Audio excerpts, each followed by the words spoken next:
Boa noite, Angel. Boa noite, boa Opa! noite. Você tá bem? Tudo em paz, graças a Deus. Tudo em Pera paz. aí que eu tô achando que o meu... Pera aí que eu tô achando que o meu tá meio baixo aqui. Pera aí. Você tá cortando sua cabeça. Pronto. Ajeitei. Agora foi. Agora tô te vendo bem. Tudo em Pô, paz? graças a Deus. E você? Como diz a música, né? Na medida do impossível, tá dando para se viver na cidade de São Paulo. Na medida do impossível. Que Gente, eu loucura. vou... Como a gente tem convidado especial, vou fazer uma abertura diferente aqui, uma abertura especial. Então eu vou usar de licença poética aqui, que eu fiz a edição de um texto que diz o seguinte: já não tenho tempo para lidar com mediocridades. Já não tenho tempo para projetos megalomaníacos. Já não tenho tempo para reuniões intermináveis. Já não tenho tempo para administrar melindres de pessoas.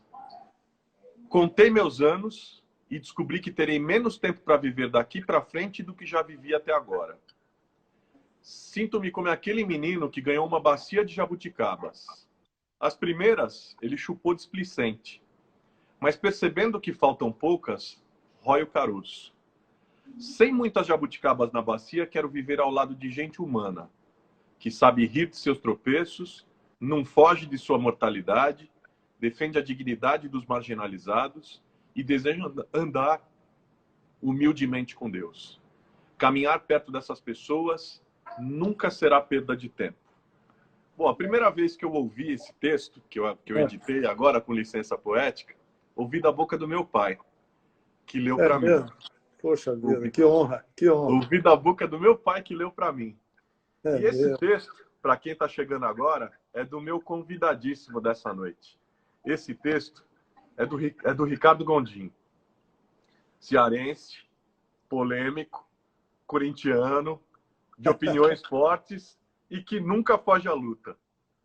Um amigo que eu costumo dizer que é meu irmão mais velho, amigo irmão, pastor, teólogo, pai, marido, avô, escritor, poeta, observador do mundo e, em todas essas versões, um discípulo de Jesus. Boa noite, queridíssimo Ricardo. Boa noite para você. Um abraço, um beijo carinhoso para você e para Jerusa.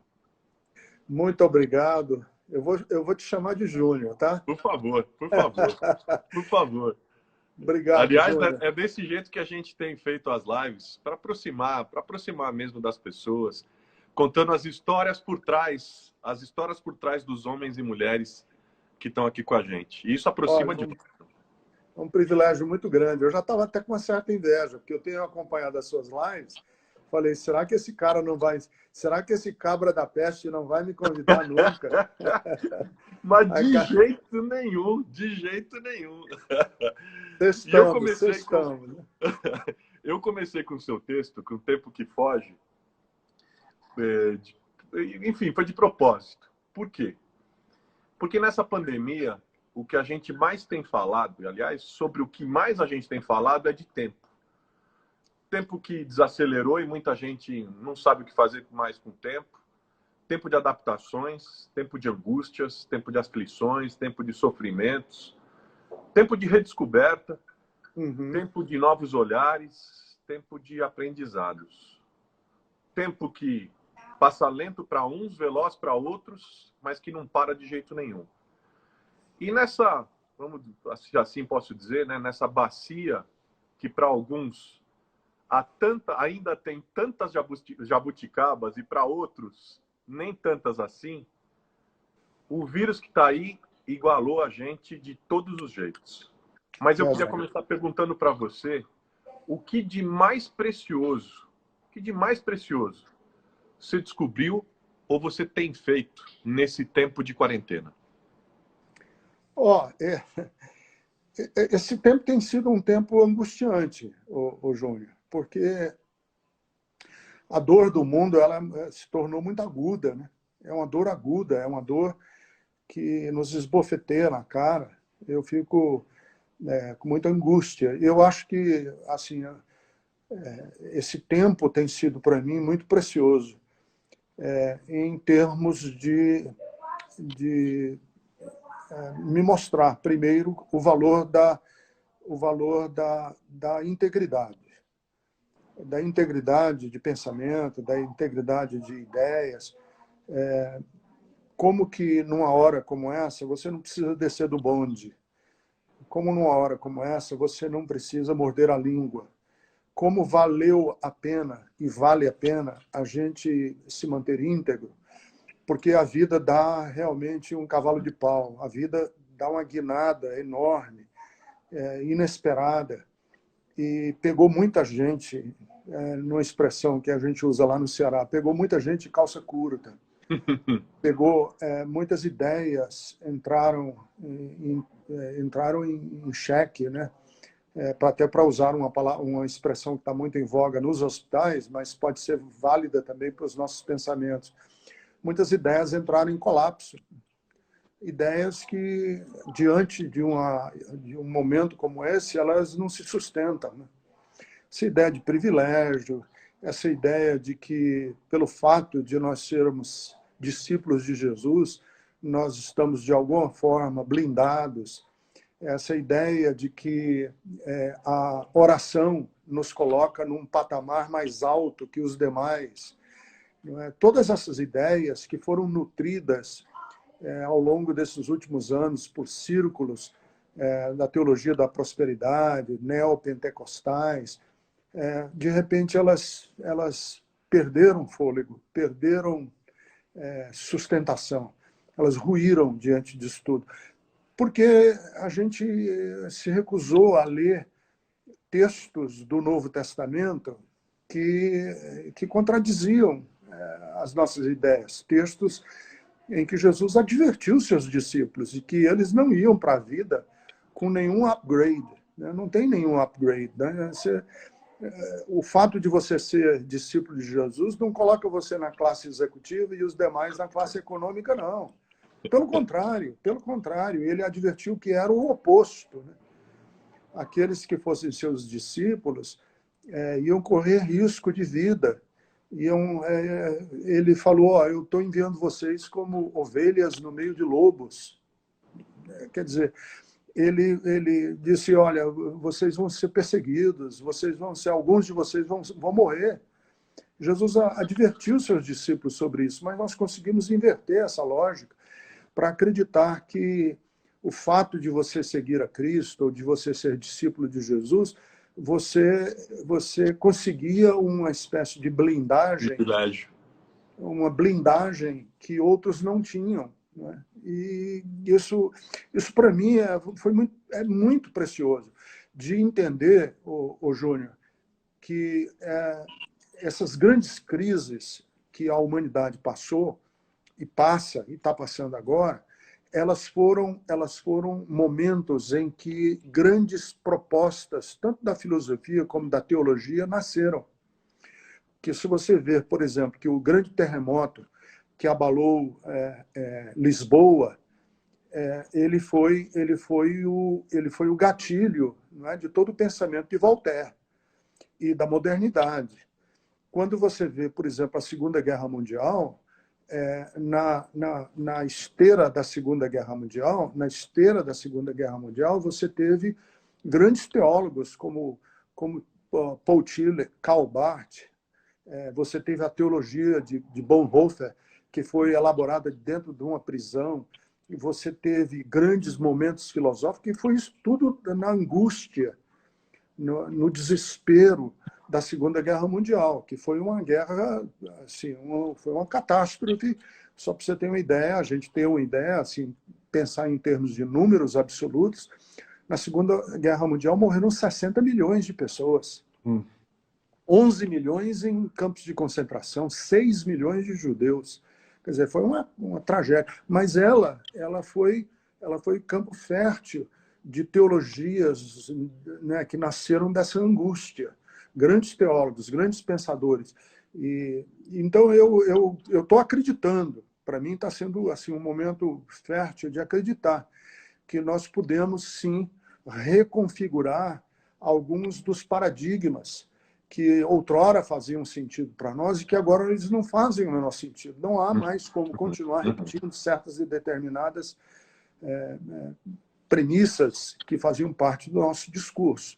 Quer dizer, ou a gente refaz algumas dessas premissas, ou nós vamos fazer aquilo que o Comblan chamava de teologia cínica.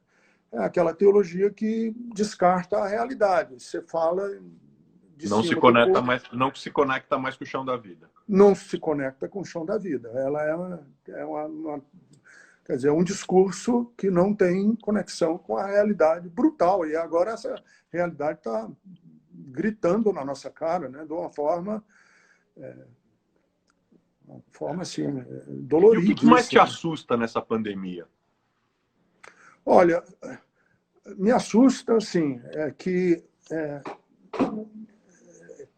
muita... O som está super baixo. A Jerusa está dizendo aqui para mim que o som está muito baixo. Não sei se o meu som. Não sei. Para mim, não tá alto. Também não é. Não sei como é que tá pro pessoal. Quem está participando, como é que tá o som? Tá legal? Ó, tá todo mundo. Ó, Ronaldo, meu irmão, tá aqui. Pastor Valmir, Pastor Ronaldo Eugênio. Ó, quanta gente boa aqui chegando. Tá todo mundo por aqui. Como é que tá o som aí para vocês? Como é que tá o som? Ah, tá bom. O pessoal tá falando que tá bom. Tá bom. Então vamos lá. Bora. O que me assusta... Ó, o pastor Nilson Gomes também tá aqui. Coisa boa. Ei, queridão. Nilson é um queridão. Ô Júnior, me assusta de ver o seguinte, que o melhor e o pior da humanidade florescem, brotam nos momentos como esse. A gente vê o pior e o melhor. E a Hannah Arendt, que foi também uma filósofa que vem, né, na esteira da Segunda Guerra Mundial, a Hannah Arendt, uma judia, ela que escreveu sobre a banalização do mal, e ela dizia que nesses períodos é que nascem os monstros, né? São nesses períodos que nascem os monstros. Então, me assusta pensar o seguinte, que o Covid e essa pandemia é apenas o começo de um processo de mudança. Nós vamos passar por uma metamorfose, nós vamos passar por um crisol muito dolorido, e eu não tenho ideia, porque assim, eu não quero fazer nenhum prognóstico, porque eu tenho a impressão de que muita coisa ruim ainda vai nascer. Isso não, essa ideia assim da gente ficar falando, quer dizer, essa frase, esse mote da gente ficar falando, eu tô meio profeta Jeremias nesse tempo, né?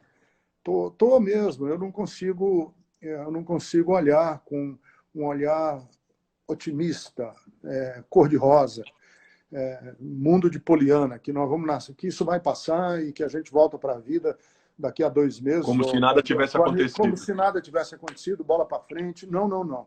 Eu acho que ainda tem muita água para correr por debaixo dessa ponte.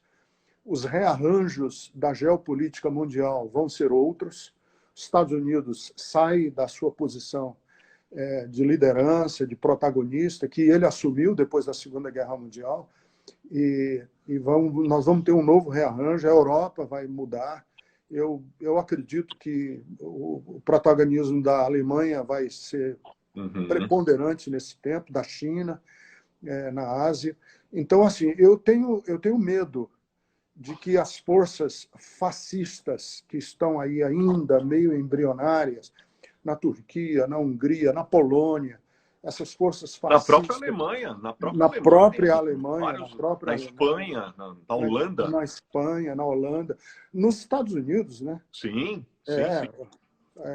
Acho que foi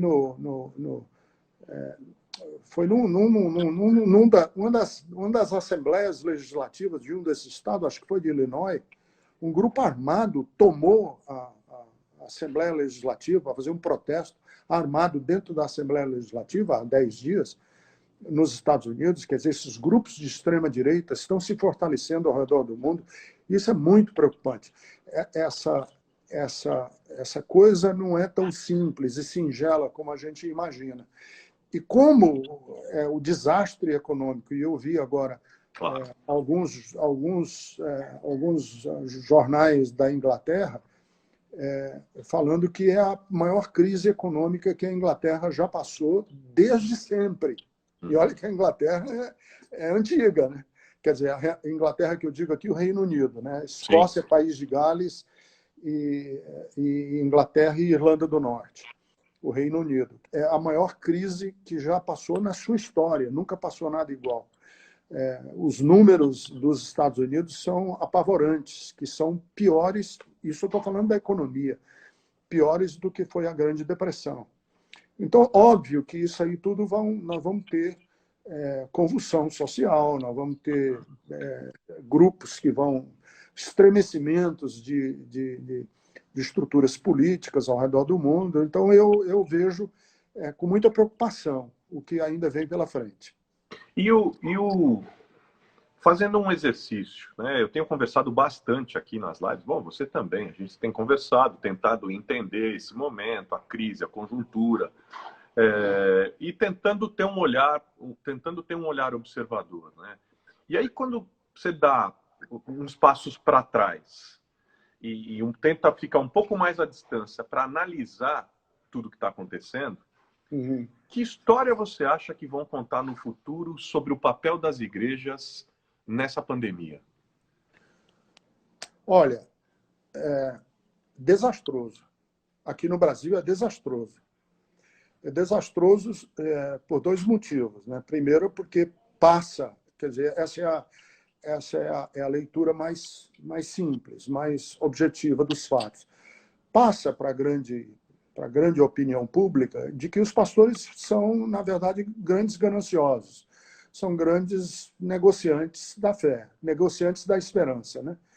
Por quê? Porque essa pressa dos pastores de voltar aos templos mostra claramente que há um interesse financeiro por detrás disso.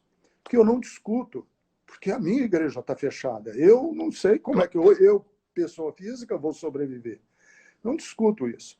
Mas aqui na equação cristã, eu nem discuto sob o ponto de vista ideológico, eu discuto sob o ponto de vista meramente cristão, a questão entre vida e economia nem entra. Esse debate não é como você me chamar para eu debater pedofilia. Eu não vou debater isso não faz parte do meu universo de debate. Eu não debato isso. Isso aí, para mim, é uma coisa tão líquida e certa que eu não debato.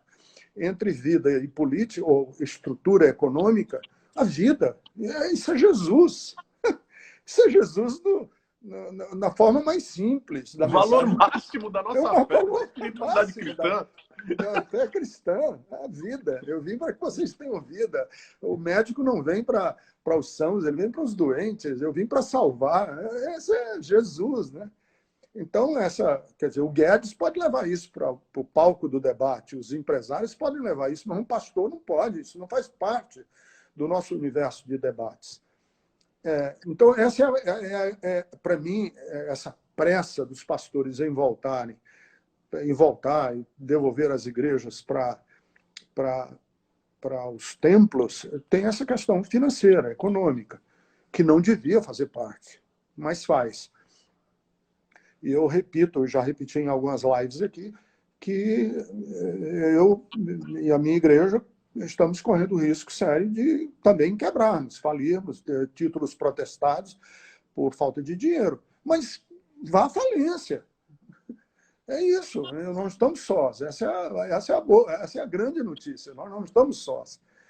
A segunda é um pouco mais sofisticado. Por que você me faz a pergunta, o que vamos dizer, ou o que vão dizer daqui a 20 anos?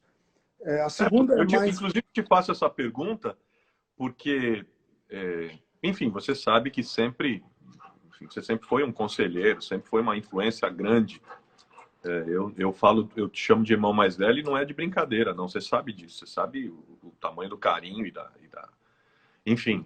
E para mim é uma honra. O tamanho da referência que você é para mim, né?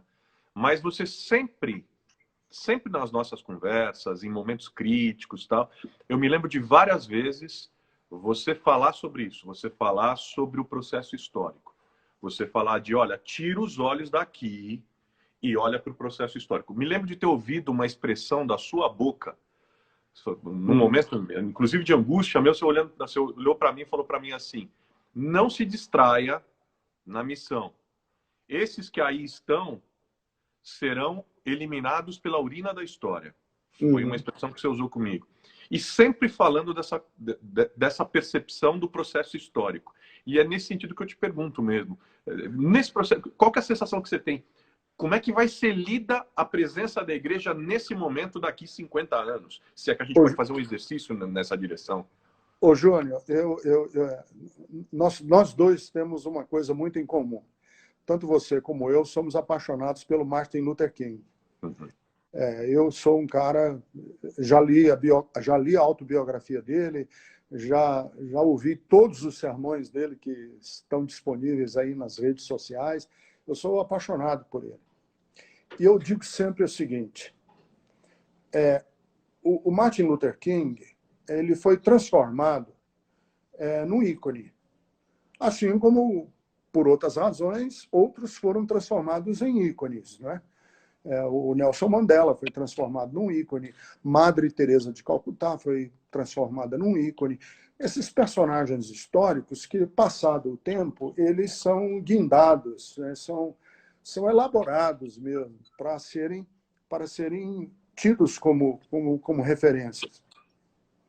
E eu não discuto isso, porque ele é a minha referência e é a sua também. Eu sei que a gente já conversou sobre isso e você já postou muitas coisas dele aí, você vive colocando frases dele e eu sei do seu amor por ele, pela pessoa dele. A minha questão é a seguinte: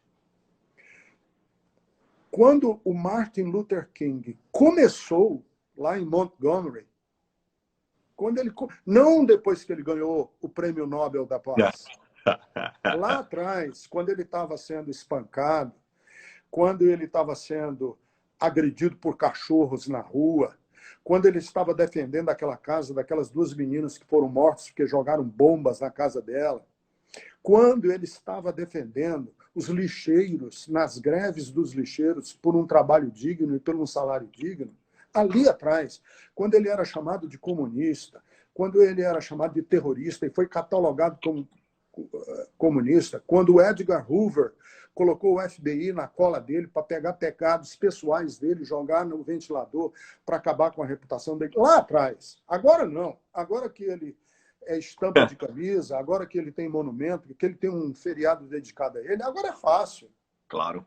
Agora você bater palma para o profeta, depois que a coisa passou, é fácil. Eu quero ver você ouvir o profeta como Jeremias, quando todo mundo estava dizendo paz, paz, e ele dizendo nada disso.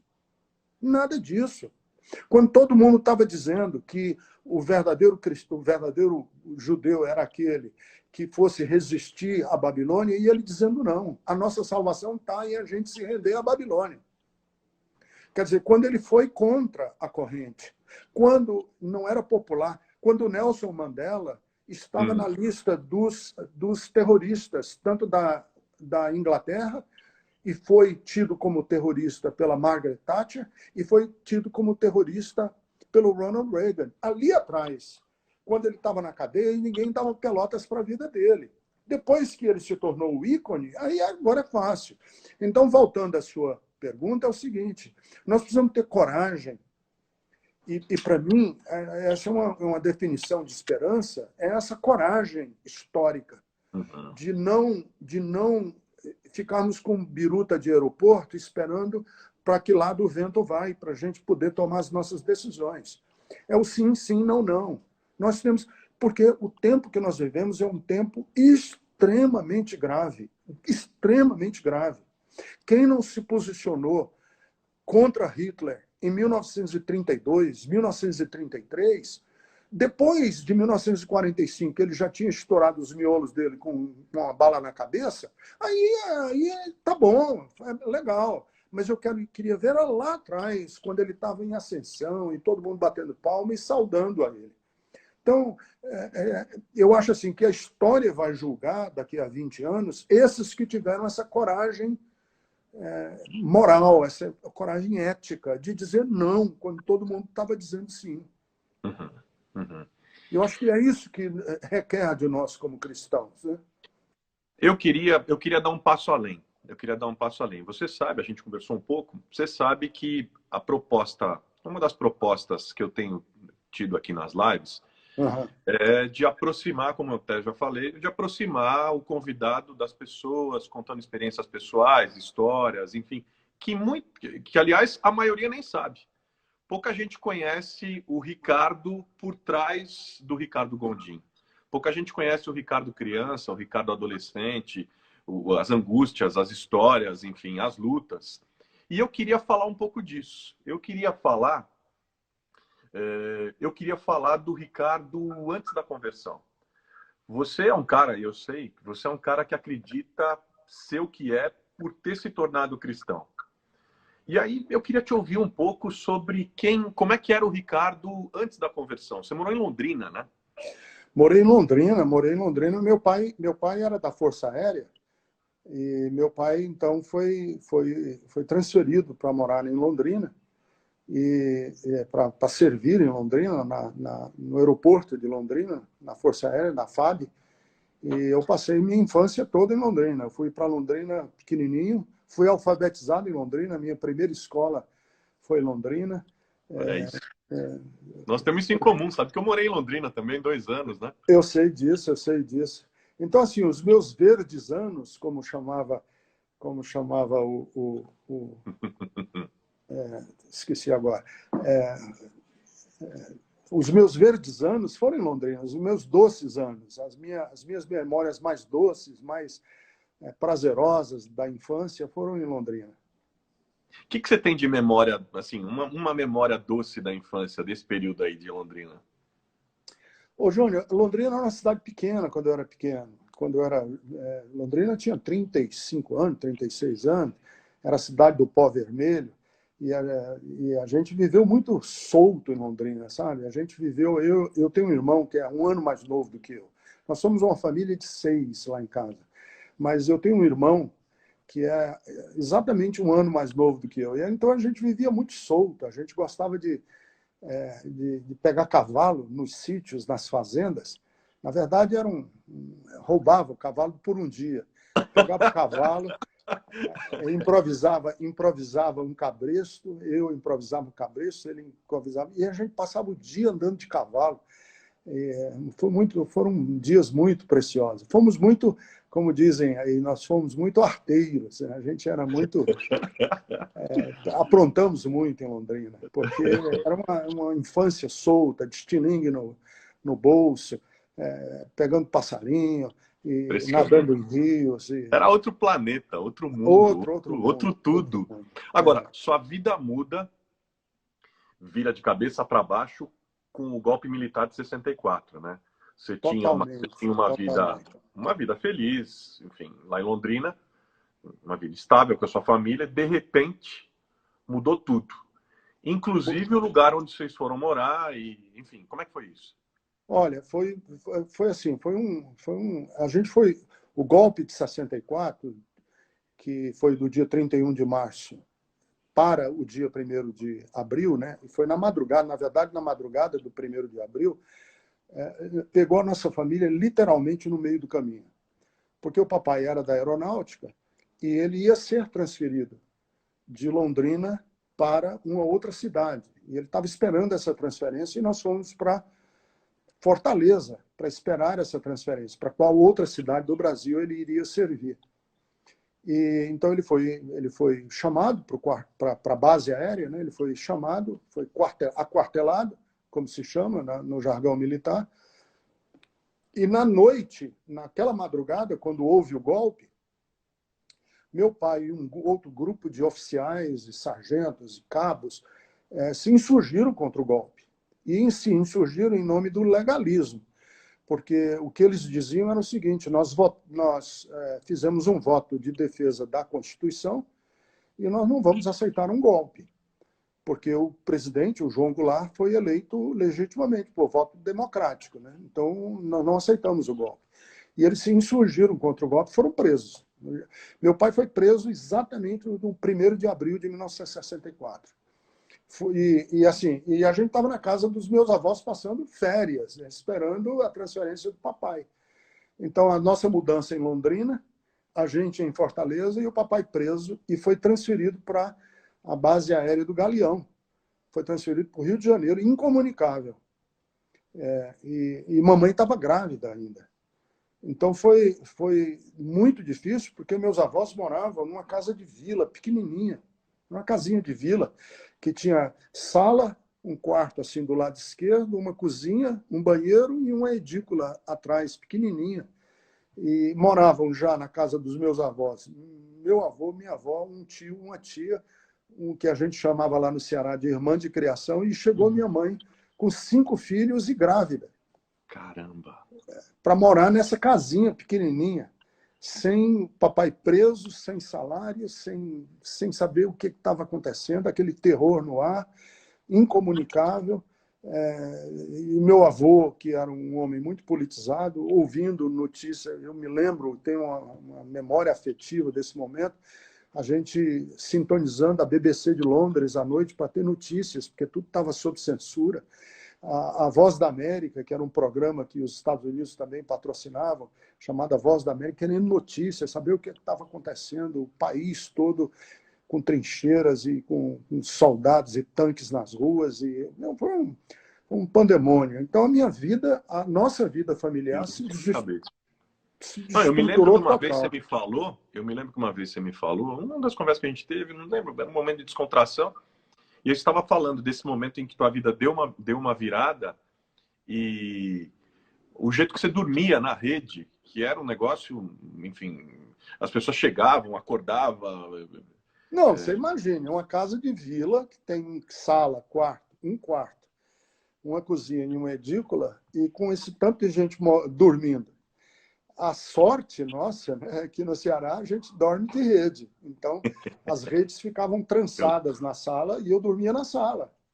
Agora, se pensa, um adolescente que dorme na sala, eu não tinha a menor privacidade. Eu gosto de dizer assim, eu era sempre o último a dormir toda noite, porque você está dormindo na sala, depois que a casa acalmava, é que você conseguia dormir, e o primeiro a acordar de manhã, porque começa a vida de manhã, bora, sai menino, sai daí, né?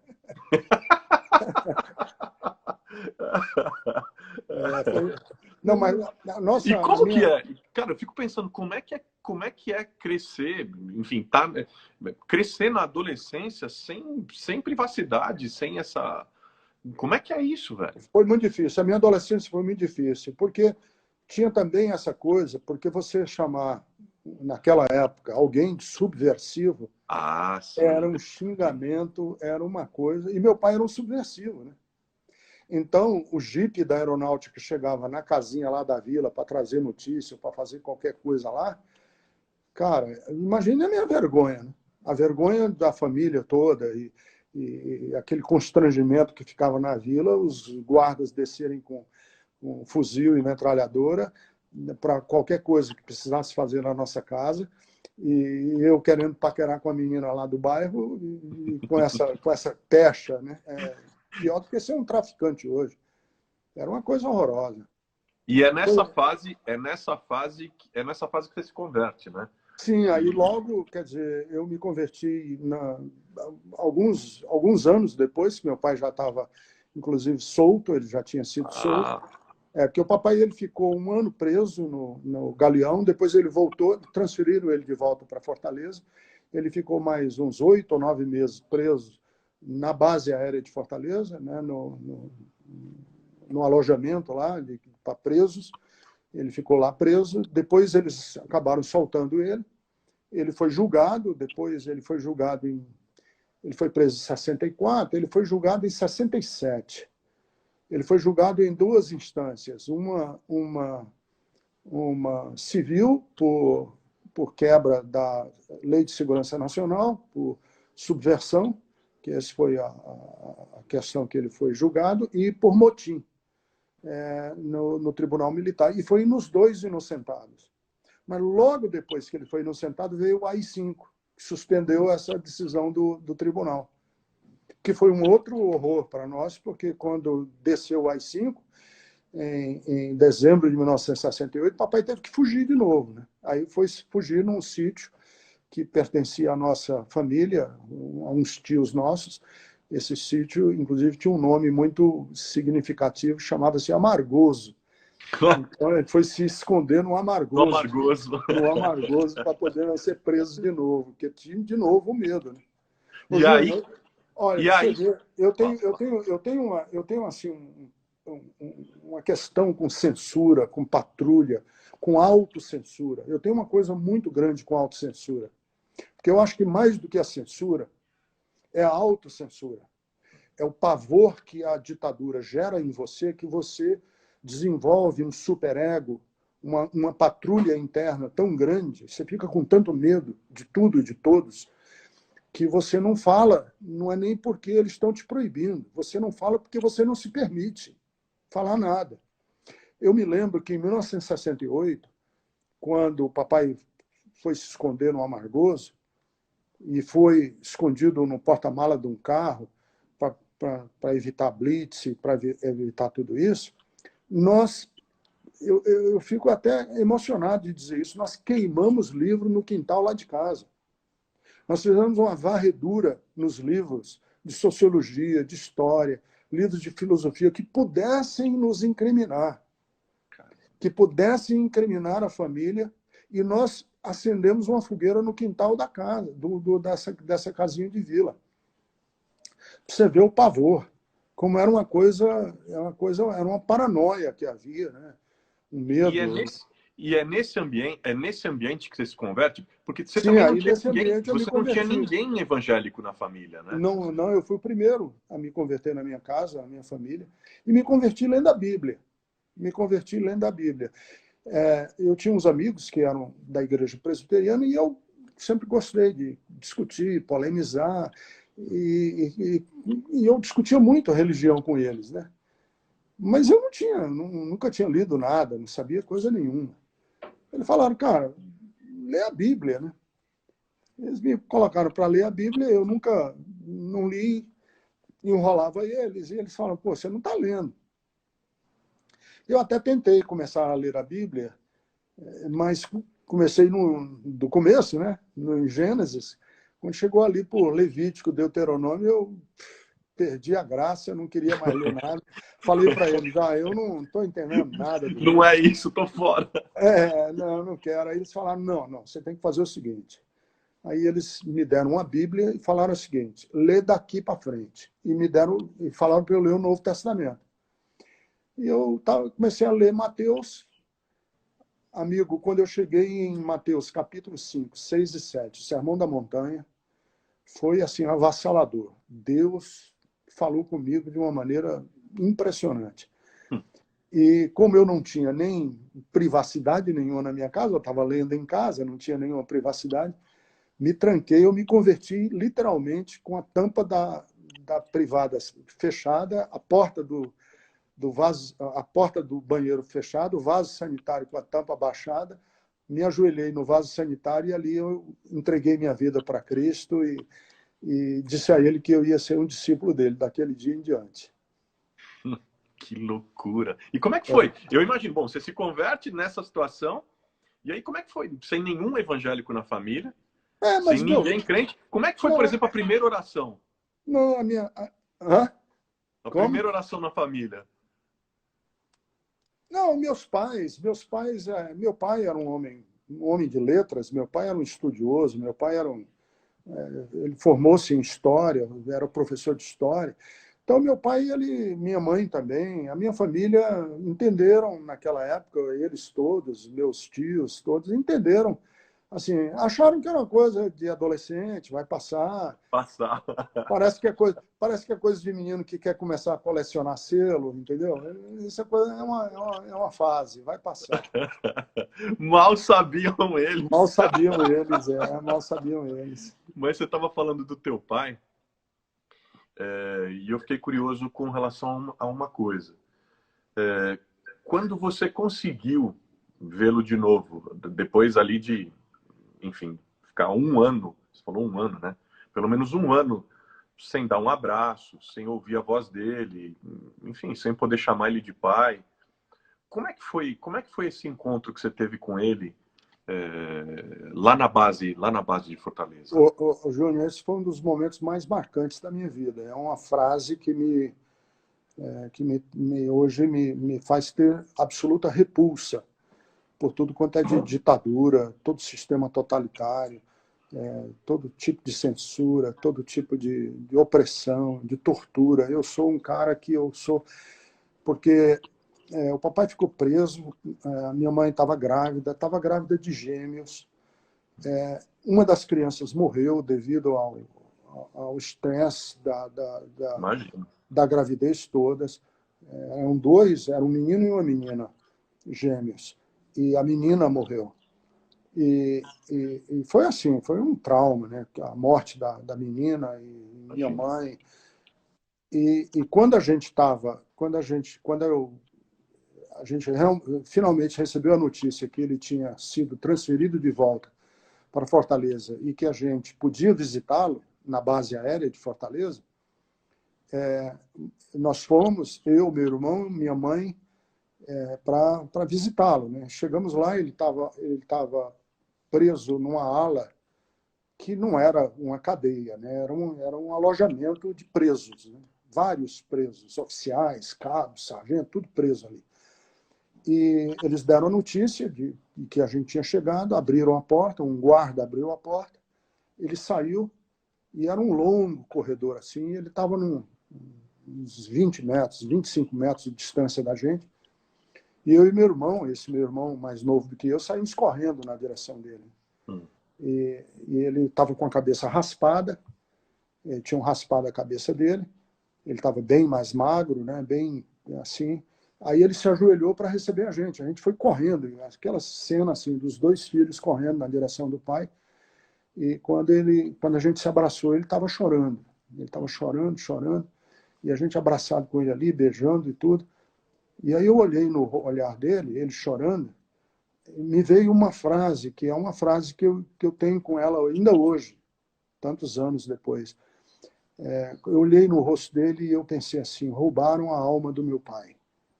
Porque havia um vazio dentro dele, havia todo o sofrimento, a tortura, tudo que ele tinha passado, ele tinha sido roubado de algo essencial dentro do coração dele.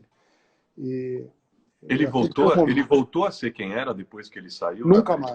Meu pai nunca mais a vida foi... Nunca. Meu pai abandonou, para você ter uma ideia, meu pai abandonou toda a militância política dele. Meu pai se tornou um apolítico. Ele tinha uma atitude assim, meio anarquista, meio cínica, com tudo que era de política. Naquela época o voto era em cédula, né? E ele chegava em casa e dizia assim, escrevi na cédula um monte de palavrão, porque eu sei que os caras não vão ouvir, mas pelo menos o mesário sabe que tem alguém aqui que... Quer dizer, ele tinha essa atitude, porque o que ele tinha visto, as decepções, as dores que ele passou, foram demais para o coração do meu pai. Ele nunca mais foi o mesmo. Não, né? Não, eu nossa sei. casa. Eu imagino. Nossa casa nunca mais foi a mesma. E eu sei que esse período foi super marcante para você, mas também tem uma outra história, tem uma outra passagem muito marcante na sua história que acontece ainda antes de você nascer, que é quando a sua mãe, a dona Glícia, quando ela ainda estava grávida de você, né? Como é que foi isso? Rapaz, a minha história é tão cheia de coisas assim, tão detalhes. Ô Júnior, minha mãe, meu pai era paulista, meu pai é daqui do interior de São Paulo, minha mãe é que era cearense. Meu pai foi jogador do Corinthians. Eu já vi as fotos que você postou, achei o máximo. Meu pai já foi jogador do Corinthians. Meu nome, Ricardo, é porque meu pai morava no interior de São Paulo e veio jogar no Corinthians aqui, ficou hospedado na casa do massagista, e o massagista se chamava Ricardo. E meu pai, então, em homenagem ao massagista, botou o meu nome de Ricardo. Então eu digo assim, não tenho nem como não ser corintiano. Seria a pior das traições. Não tem como, não tem como. Mas então, meu pai morava aqui, meus avós paternos moravam aqui no interior de São Paulo. E meu pai paulista, e minha mãe estava grávida, de mim,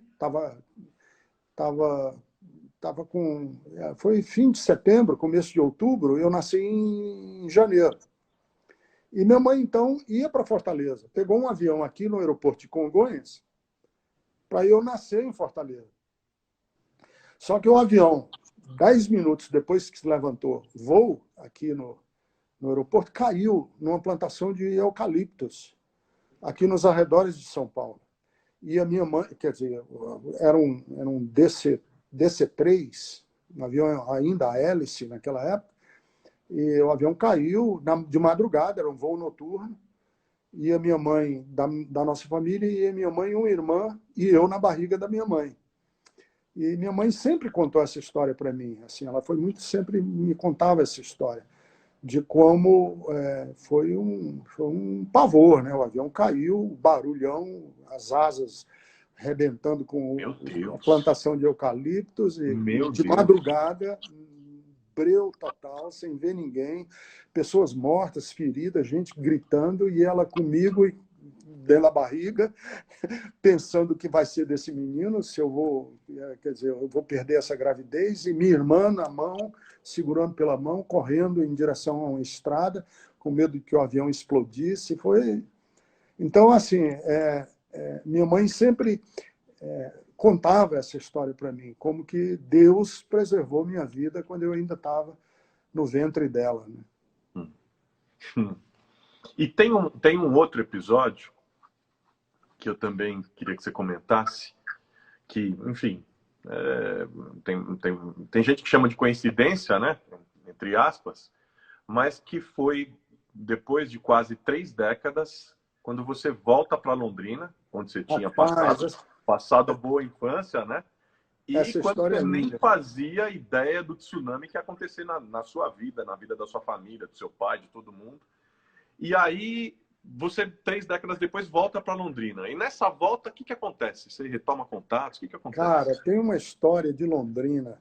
Eu tenho uma história de Londrina, que é uma das histórias mais lindas da minha vida. Porque Londrina, minha mãe morreu de câncer. Ela morreu de um câncer de bexiga. E eu tinha sido convidado para falar numa faculdade lá em Londrina. E à noite, eu falei de manhã na faculdade, dei aula lá na faculdade pela manhã, e à noite eu ia pregar na igreja do Messias Anacleto Rosa. Messias Anacleto Rosa. Eu ia pregar na igreja dele.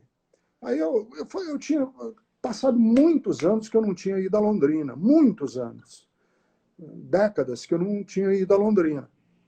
E fui nessa ocasião para pregar, falar na faculdade e pregar à noite.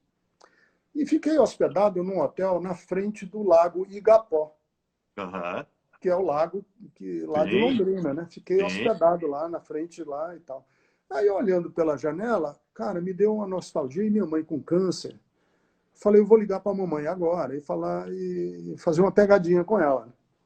Aí liguei para ela, falei, mamãe, e ela estava já fraquinha, estava com câncer já terminal, já estava no fim. Eu falei, mamãe, adivinha onde eu estou? Ela falou, não tenho a menor ideia, meu filho, porque você viaja tanto. Eu falei, olha, você não vai acreditar, eu estou em Igapó, na frente do Igapó, em Londrina. Aí ela falou, meu filho, que dias bons, a nossa família foi tão feliz aí, foram os melhores dias da minha vida.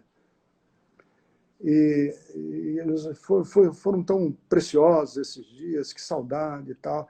Ela falou, e eu estou até me lembrando de pessoas que tocaram a nossa vida. E uma amiga nossa, a Marília Polis, falou Marília Polis. Ela foi tão hospedeira, nos ajudou, era uma amiga tão preciosa e tal, ppp. E tocou o assunto, conversamos outras coisas, eu desliguei. Naquela época não tinha Google, não tinha nada, tinha lista telefônica. Aí eu falei, cara, eu vou achar essa Marília Polis, que minha mãe acabou de mencionar aqui. Aí peguei, abri isso eram umas 5 horas da tarde, mais ou menos, eu ia pregar às 7 da noite, 7h30 da noite. Peguei a lista telefônica e fiquei procurando Marília Polis. Não achei. Aí eu falei, eu vou ligar para todos os sobrenomes Polis que tem aqui. Aí liguei cada um deles, Júnior, eu tinha que explicar A história. A história toda, né? Porque o cara liga, o cara atendia. Até o cara acreditar que não é trote. Não é trote, que é um cara querendo vender, que é um golpe, alguma coisa. Ou que não é um doido. Eu estava na metade sempre, deu uns 10. Na metade da história, o cara dizia: não é aqui não, pá, desligava. Eu sei que eu dei uns 15 ou 20 telefonemas. Num desses, no 20º, uma pessoa atendeu, eu contei a história toda para ele. Ele falou: não, amigo, você está olhando errado. Não é Polis, não, é Poli. Liga para o Poli aí que você acha. Aí eu, primeiro Poli que tinha, eu liguei. E adivinha quem atendeu? A Marília. A Marília é uma senhora já, né, também de idade. Atendeu, aí expliquei, ela com medo, assim, eu ouvia pela tom de voz, sim, respondia sempre assim, sim, o quê? Não. E eu contando, eu falei: olha, minha mãe foi amiga sua? Não. Aí eu falei: meu pai era da base aérea, a gente morava, a Glícia. Aí ela falou: matou a charada, né? Ela falou: aí eu expliquei, né? Minha mãe está com câncer, ela não tem a menor ideia de que eu achei a senhora, e eu queria lhe pedir se a senhora poderia fazer um favor agora a mim, ligar para minha mãe e fazer essa surpresa para ela, porque ela não está esperando que você ligue. Aí ela disse assim para mim: agora olha, presta atenção. Ela disse assim para mim: meu filho, eu não vou poder ligar agora, porque eu vou para um culto na igreja do pastor Messias Anacleto Rosa, e vai ter um pregador visitante hoje à noite, que vai pregar hoje à noite, e eu quero ouvi-lo. Eu falei: você sabe quem é esse pastor que vai pregar hoje à noite lá? Sou eu. Ela falou: não acredita. Não acredita. Pois, cara, foi isso. Aí ela ligou para minha mãe, as duas conversaram, choraram. Foi um presente de Deus. Aí, à noite, eu contei a história para o Messias.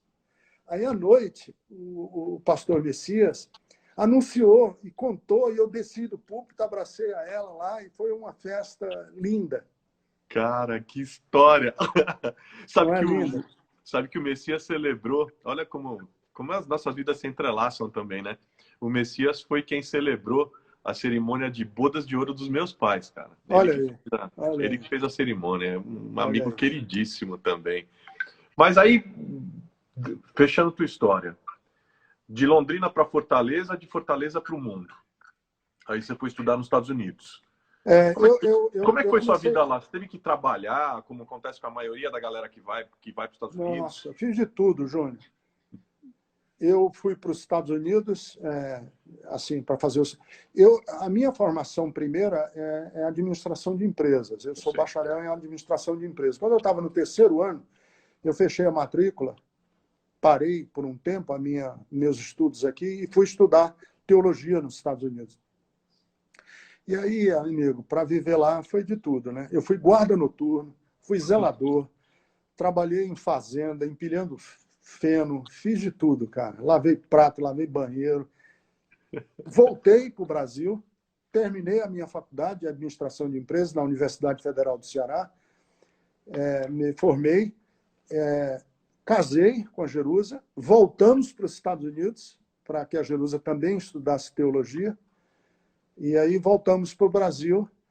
E depois que a gente voltou aqui para o Brasil, eu fui trabalhar. Eu ia trabalhar numa escola de teologia como administrador, mas não era o que eu queria. Eu não queria ser administrador de uma escola. E como é que dá esse, vamos dizer, esse clique da virada? Quando que dá o clique da virada? E, aliás, a última pergunta, que nosso tempo já voou, mas o clique da virada e vamos dizer assim, o nascimento da Bethesda. O porquê do nascimento da Bethesda? A Bethesda ela era uma igreja. Ela não era uma igreja. A Bethesda era uma missão que tinha começado por um amigo meu que era médico. E ele tinha começado a Bethesda como uma missão. Uma missão evangelística e tal. Estava na moda esse negócio de missão evangelística. Mas ele morreu num desastre de automóvel. Caramba. 8 meses depois que começou essa missão. E com a morte dele, o grupo, que era um pequeno grupo, 10, 12 pessoas, me convidou para eu continuar a obra dele, que ele era muito amigo meu. E aí aí eu e a Jerusa falamos: vamos. Aí largamos tudo aqui em São Paulo, que a gente estava nessa escola de teologia em Campinas, e fomos começar a Bethesda. Literalmente começar a Bethesda, porque a gente começou em março de 1982, com um grupo de 10 pessoas, 12 pessoas. Uau. E como é que você conheceu a Jubes? Como é que vocês se conheceram? Eu e a Jubes nos conhecemos, tanto ela como eu, trabalhávamos numa empresa como tradutores, tradução de inglês para português, português para inglês. E aí, já viu, né? Ela me fisgou no grande mar. Sabe que tem uma curiosidade que eu tenho, cara, sobre você, que é o seguinte, em que momento, quando que brota o desejo que vai para além da palavra falada, né? Porque você é um grande pregador, mas em que momento que você percebeu que você precisava e que você gostava de escrever? E olha que você escreve pra caramba. Pra caramba. Foi a Jubes. Foi a Jubes. A Jubes que me ajudou. Porque eu não era eu não lia assim, fora de livros de teologia, técnicos de teologia. E um dia, conversando com ela, eu digo, Jubes, como é que eu posso escrever melhor? Ela falou, você tem que ler literatura. Você não pode ler só livros técnicos de teologia, que são livros sem metáfora, sem beleza, sem poesia. E aí eu comecei a ler. Comecei a ler fora da teologia, me apaixonei pela literatura, eu sou um apaixonado por literatura, leio literatura muito. E isso aí fez toda a diferença para mim. Uau! Foi lendo, foi lendo. O nosso tempo primeiro se foi. Eu vou te pedir um favor.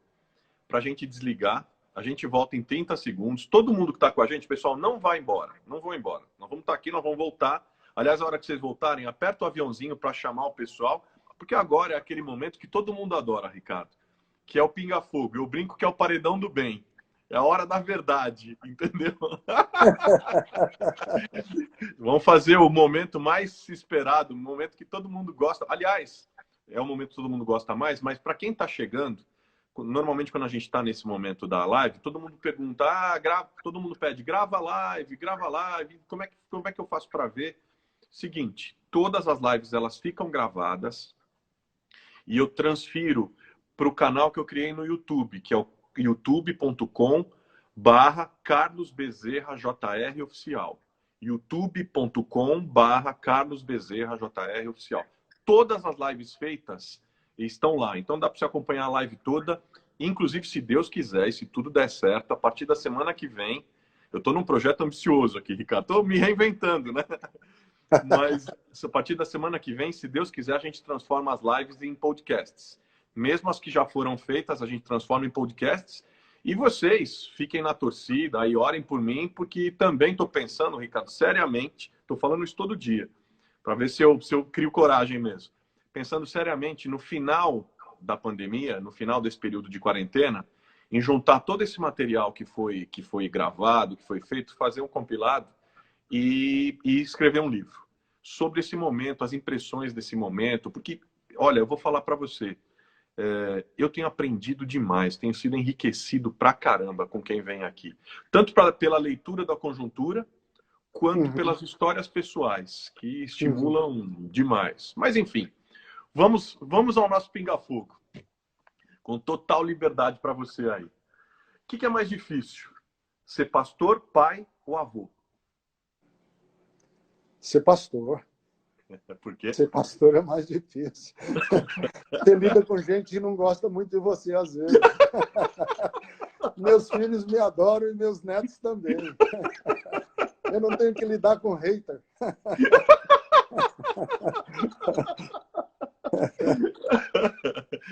Ser teólogo ou ser poeta? Ser mais difícil é ser poeta. É mais difícil. Por quê? Porque a poesia exige que você entre no ritmo do universo. Que o universo tem um ritmo, tem um pulsar, tem um movimento de sístole e diástole, e nós temos que perceber esse movimento do universo, das estações, do dia, do crepúsculo, da vida, do pulsar da vida, do ruá de Deus, o Espírito de Deus que tudo permeia. Então, perceber isso é muito difícil. O teólogo pode ser um gramático, pode ser um técnico. Ele lida com pensamentos muitas vezes bem concatenados. O poeta lida com a liberdade. É muito mais difícil, é muito mais grave. Ó o Gideon aqui saindo na sua defesa. Ó. Pega leve com o meu pastor, segura a onda aí. Eu não vou desativar os comentários pelo seguinte, para quem está chegando agora, vários dos comentários, várias das provocações, muitas vezes, não dá para fazer tudo, mas algumas que são possíveis dentro do momento, da conjuntura ali, a gente também utiliza na participação de vocês. Então é bem legal vocês participarem. Eu estimulo, gosto bastante disso. Teologia da esperança ou teologia da libertação? As duas, né? Você sabe que a teologia da esperança foi do Moltmann, e que foi a grande inspiração. E a teologia da libertação, ela nasce a partir da teologia da esperança. E essa teologia da esperança que foi escrita logo depois da Segunda Guerra Mundial. Então, é esse momento de esperançar. Bonhoeffer ou Abraham Heschel? Os dois são especiais na sua própria dimensão.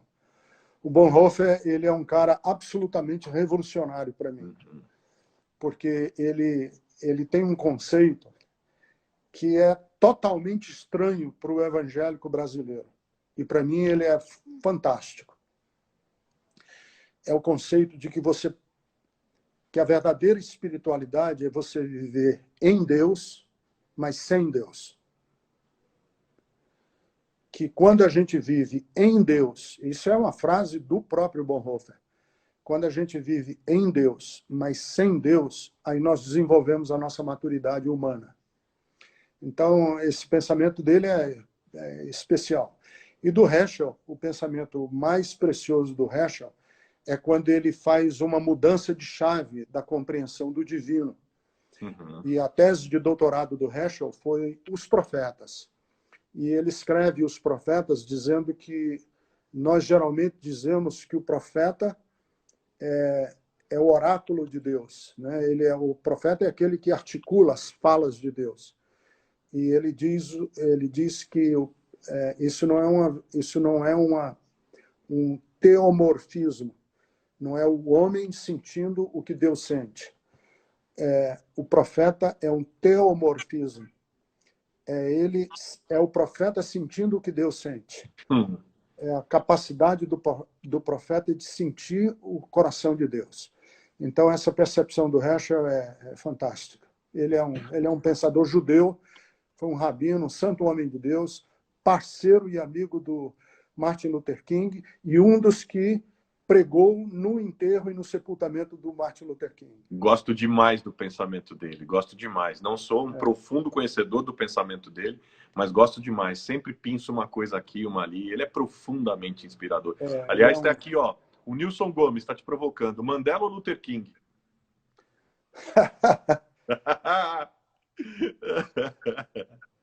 Cara, cada um deles na sua... Os dois. Não tem... São os dois. Porque o Mandela, Nelson Mandela, um homem que consegue passar 27 anos numa solitária, que viu o filho dele pela primeira vez, desde que a criança tinha nascido, aos 21 anos de idade, e manter um coração leve, um coração sereno, perdoador, humilde, manso. Esse é o verdadeiro filho de Deus, porque a Bíblia diz que os pacificadores serão chamados filhos de Deus, os mansos herdarão a terra. É impressionante. Ele sair da cadeia e conciliar todo um país que desejava a vingança. Exatamente. Não deixar rachar a nação. E numa cela, acho que você conhece lá também, né? Lá na Robben Island, numa cela que ele ficou, que ele não conseguia nem dormir esticado à noite, quebrava a pedra, aquela pedra clara lá da África do Sul, quebrava a pedra o dia inteiro, que gerou lesão na retina dele de tanta continuidade daquele ato. Quer dizer, um cara sair, como você está dizendo, um cara sair da prisão, marcado desse jeito, machucado desse jeito, privado desse jeito, e ser promotor da paz, conciliar uma nação, eu li o livro dele, a biografia dele, né? Um Grito de Liberdade. Uhum.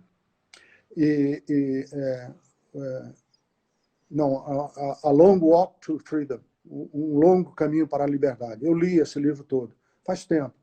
E uma das cenas do Mandela que muito me marcou, Júnior, foi quando eles estavam já debaixo de pressão, a África do Sul, para libertá-lo, para ele ser livre. Eles fizeram um programa de readaptação dele. Não sei se você sabe desse detalhe. Sim. Readaptação dele à vida. Bem lembrado. E o guarda que estava com ele, o mundo todo já o tinha como o Nelson Mandela, e todo mundo já exigindo a libertação dele, aquela expectativa. E o guarda, então, levava ele de carro para andar pelas ruas da África do Sul, para ele ir se ambientando novamente, de volta. Né? E num desses momentos, o guarda para o carro, entra num bar para comprar um negócio lá, uma comida, um lanche, uma coisa, e deixa ele sozinho no carro. E ele conta no livro dele, né? A Long Walk to Freedom. Ele conta nesse livro dele que ele pensou assim: eu posso agora abrir a porta desse carro, dar um grito aqui nessa calçada, eu sou o Nelson Mandela, e eles nunca mais vão colocar a mão em mim, porque o povo aqui todo vai vir ao meu encontro, e eu vou ser um homem livre. Mas eu não vou fazer isso. Porque se eu fizer isso, aquilo que você perguntou lá sobre essa questão de não olhar no momento, olhar o quadro maior. Se eu fizer isso, eu me proíbo de me tornar um agente de transformação da minha sociedade. E ele não saiu do carro. O cara voltou e ele voltou para a cadeia. E ainda ficou lá mais não sei quantos meses. Já faltavam meses para ele ser solto, mas ele podia ter encurtado esses meses. Ele falou: não vou fazer isso. Isso é de uma beleza fantástica. Né? Não, ele é de outro mundo. Vamos em frente. Gente neurastênica é? Insuportável. Além de chatos, são insuportáveis. Igreja é? Hospedaria de Deus. A hospedaria de Deus. Sabe aquela hospedagem que o samaritano levou um caído na beira da estrada? É a igreja. Pregar é? Sentir o coração de Deus. Sentir o coração de Deus. E traduzi-lo em palavras. Correr é? Um momento de solitude, de meditação e de exercício físico. Correr no deserto. Correr no deserto é? Uma loucura. Uma loucura memorável. Corri 3 dias, em 3 dias, 104 quilômetros no deserto do Saara, na Tunísia. Foi uma experiência ímpar, que foi um presente da minha mulher também. A Jerusa me deu quando eu completei 60 anos. E ela me deu esse presente porque eu coloquei um desafio de fazer isso, nessa loucura. Chamei meu genro, Vili, falei: Vili, você topa? Ele falou: se você é mais novo do que eu, tá acenando com essa loucura, vamos. E eu tinha, assim, eu queria correr no deserto, mas também eu tinha a motivação, e era um sonho que eu tinha de adolescente, de ver o deserto, de ver o sol, o céu estrelado do deserto.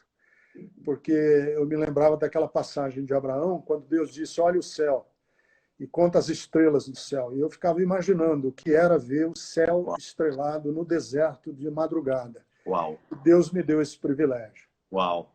A Patrícia aqui. A Patrícia está falando: teologizar a política é? teologizar é um crime, né?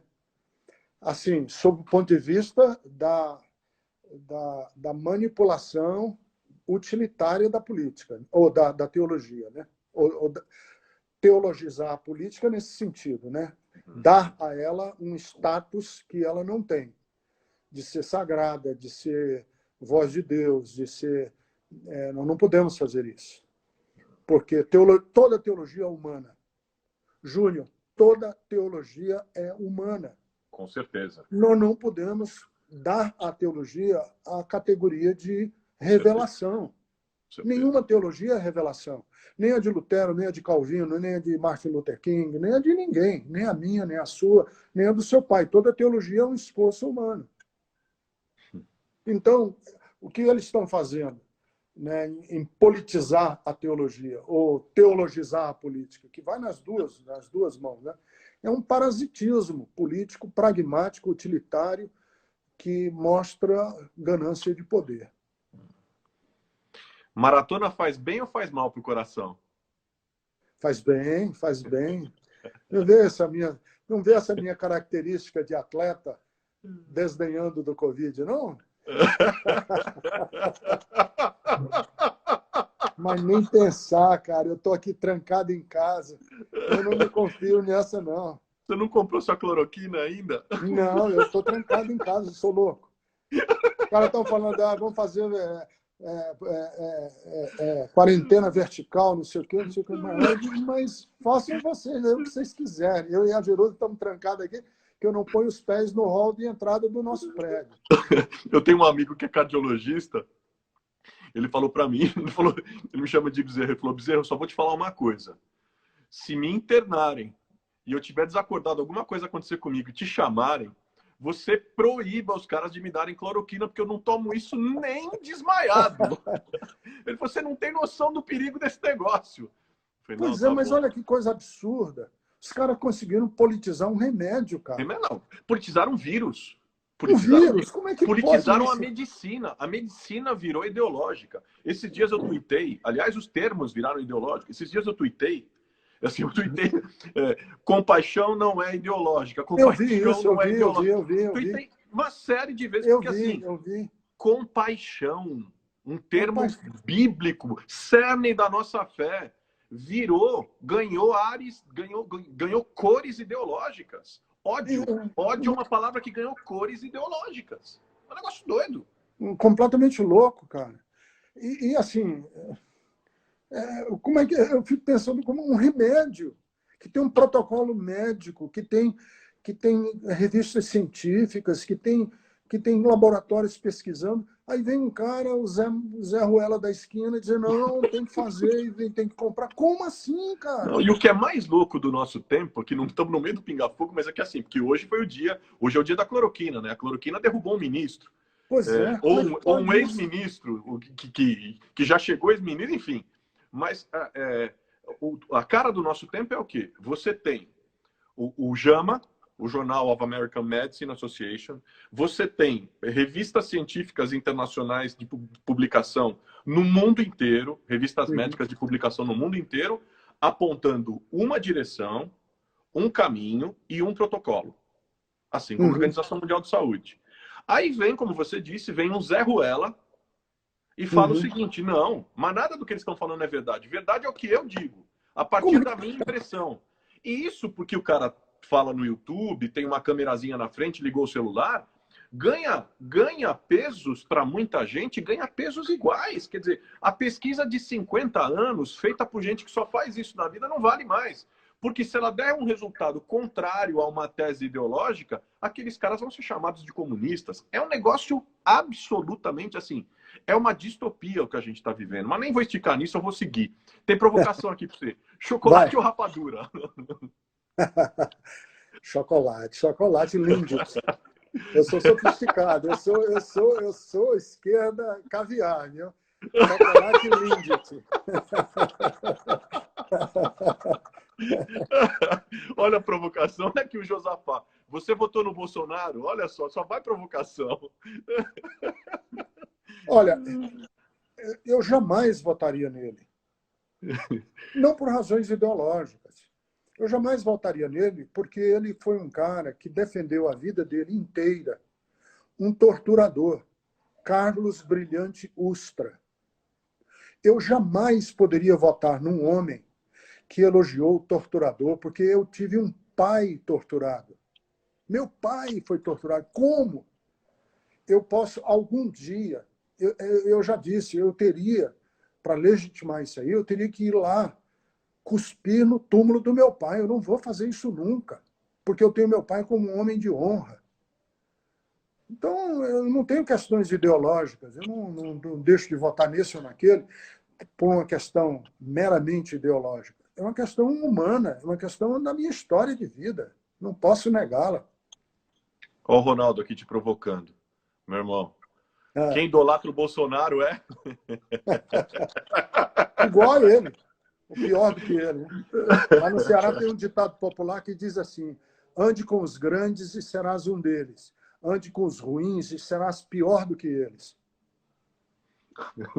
Sermão da Montanha é? A chave, o cerne do Evangelho.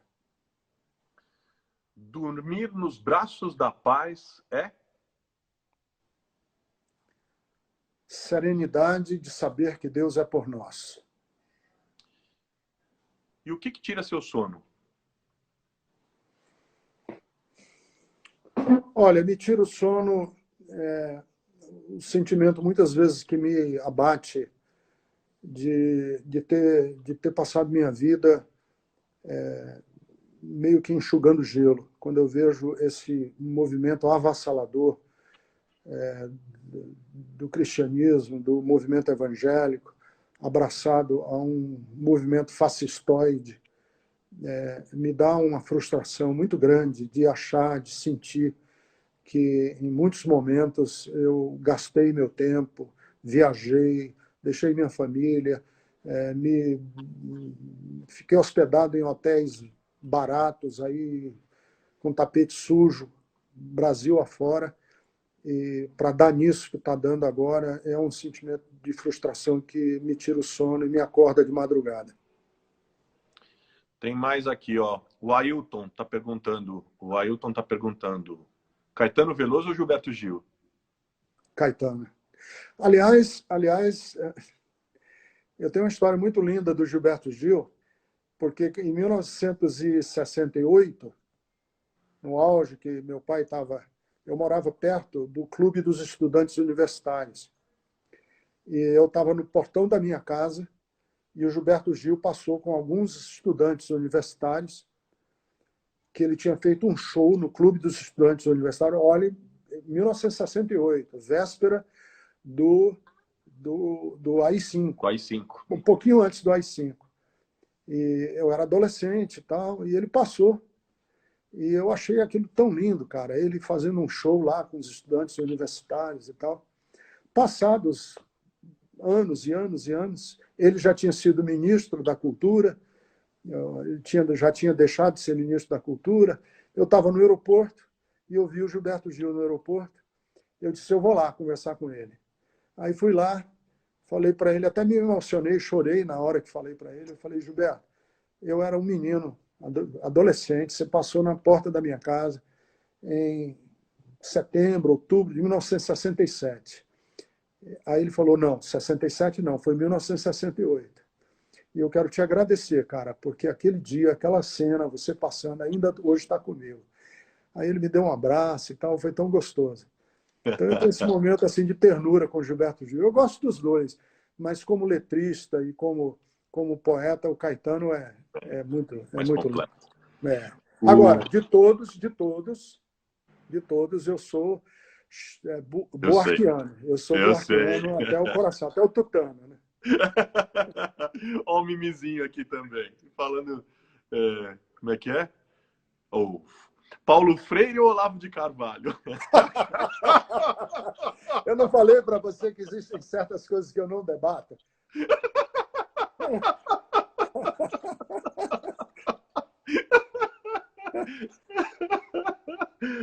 Ela é completamente louco, né? Ô, Júnior, nós estamos num momento louco da história.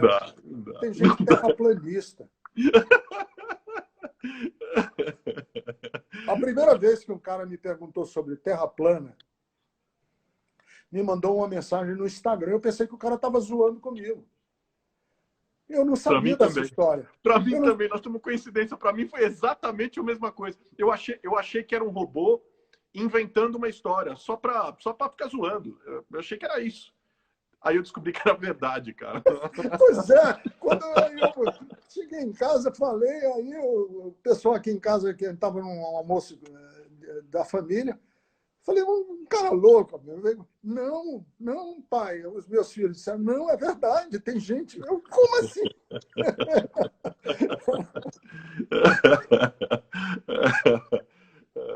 Vamos em frente. Vida de canhoto é? Difícil. Difícil. A vida do canhoto é difícil. Muita gente não sabe. Olha, eu já ganhei algumas vezes na minha vida caneta tinteiro. E caneta tinteiro, para mim, é um suplício. Eu não consigo, eu tenho que dar, eu tenho que doar para outras pessoas a caneta tinteiro. Porque o canhoto, do meu jeito como eu escrevo, à medida que eu vou escrevendo, a minha mão vai passando por cima da letra que eu escrevo. Então, vai borrando tudo. Fica isso aqui, meu, aqui, tudo azul, preto, vermelho. Eu não tinha então, eu não pensado posso, nisso. eu só posso escrever com caneta esferográfica dessas boas, que secam na hora. É muito ruim. A carteira, quando você estuda na escola... É carteira, verdade, é verdade. eu tinha que escrever assim, é complicado pra caramba. Bobó de camarão, risoto de camarão ou camarão na moranga? E essa pergunta é para você também. Tem a Paty lá de Ubatuba, ela e o Beto, eles têm um restaurante. Estão acompanhando a gente aqui. Eles têm um restaurante lá na beira da praia. E o Beto e ela, eles fazem um peixe com farofa de banana que é imbatível. Então vocês aprendam agora qual que é a preferência do pastor Ricardo, porque daí é um jeito de fisgá-lo e levá-lo até aí. Bobó de camarão, risoto de camarão ou camarão na moranga? Olha, camarão com qualquer coisa. Não é qualquer coisa com camarão. É camarão com qualquer coisa. Eu sou apaixonado por camarão. Agora, eu tenho um trauma que eu não como banana. Eu não consigo comer uma banana. Eu tenho um trauma na minha boca, a textura da banana na minha boca não vai. Ela me dá Sou náusea. eu com tomate, cara. Adoro o molho de tomate, mas se você pegar o tomate cru na salada, tal, trazer, cara, o tomate em pedaços não vai de jeito nenhum. Pois eu com banana. Eu tomo uma banana batida no liquidificador. Uma vitamina de banana, eu tomo. Olha isso. Olha Mas isso. a banana na minha boca, caramba, eu não consigo. Não consigo. Já tentei, Olha isso. Já fiz terapia, não vai. Não funcionou. Não vai. Acho que, de repente, aquele corredor dos 318 lá com sal e tal, aí você consegue. Não, é porque você falou aí do camarão na banana, não vai, cara. Eu vou ter que tirar a banana. Música. Angélica do Chico Buarque ou a consagrada Luar do Sertão? Que, inclusive, tem aquela polêmica, né? Se é do Catuto Paixão Cearense ou se é do João Pernambuco. Mas, enfim, qual das duas? As duas. As duas. Eu sou, assim, Angélica toca muito em mim. Quem é essa mulher que canta sempre esse estribilho? Que é a história do filho dela, né? A Zuzu Angel, que saiu em busca do Stuart Angel, que foi morto, torturado num quartel do Rio de Janeiro, e mataram o moleque amarrando a boca dele no cano de escape de um jipe da aeronáutica, né? Então, assim, essa música, cara, eu não consigo ouvir sem chorar. Já devo ter ouvido umas 250 vezes e todas as vezes eu chorei. E Catulo da Paixão Cearense, Luar do Meu Sertão, tem a ver com a poesia dessa música, é uma coisa mais linda, né?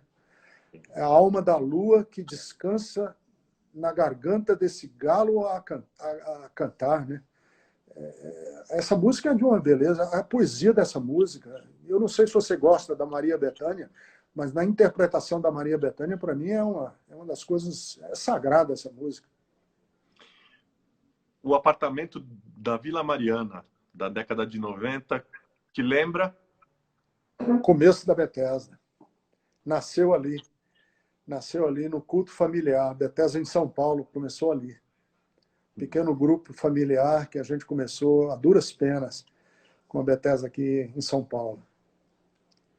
Uma imagem que você guarda do seu pai é? Meu pai, essa imagem é sagrada. Meu pai, ele morreu um homem pobre, ele nunca teve bem nenhum, um homem totalmente sem vaidade. As camisas do meu pai eram puídas no colarinho, que ele usava até a camisa puir e se acabar. E foi um homem de uma integridade, de uma beleza humana que me inspira muito. E a tia Nelma? Tia Nelma para você é? Minha segunda mãe. Tia Nelma foi minha segunda mãe. Quando nós nos mudamos para a casa dos meus avós, ela morava com os meus avós, e ela foi uma segunda mãe, cuidou da gente. Hoje eu sou fluente em inglês, falo inglês com muita fluência, e eu devo, inclusive, a ela. Porque a primeira nota que eu tirei em inglês, quando eu fiz o ginásio, na época, foi um 3. 1, 2, 3. Tão ruim que foi. Minha tia falou, não, você vai... E ela conseguiu uma bolsa de estudo para mim, para eu estudar inglês, que a gente era muito pobre, não conseguia. E eu tenho assim, uma gratidão imensa por essa tia querida minha, que casou-se com um sueco e passou o resto da vida dela, até morrer o ano passado, lá na Suécia. Uma pregação sua, inesquecível. Júnior, eu não tenho. Eu já preguei. Difícil, eu não tenho. São todas filhas, né? São todas minhas filhas. Um motivo para sorrir sempre. Meus netos. Meus netos. Eu tenho um motivo para sorrir sempre. E eu tenho um neto que é assim, meu neto do coração, muito grande, que mora nos Estados Unidos, está lá agora sozinho, que a mãe dele veio para cá, para o Brasil, e não conseguiu voltar por causa do Covid. Ele está lá sozinho na casa de uma amiga.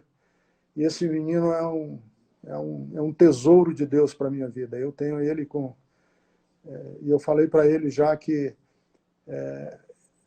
se eu tenho uma oração no meu coração, que eu quero que Deus me responda, é que Deus um dia me dê o privilégio de segurar um filho dele no meu colo. Vamos ver se vai acontecer. Se Deus me dará essa longevidade. A Jubes está falando que o Ricardo Gondim é o melhor pregador do Brasil.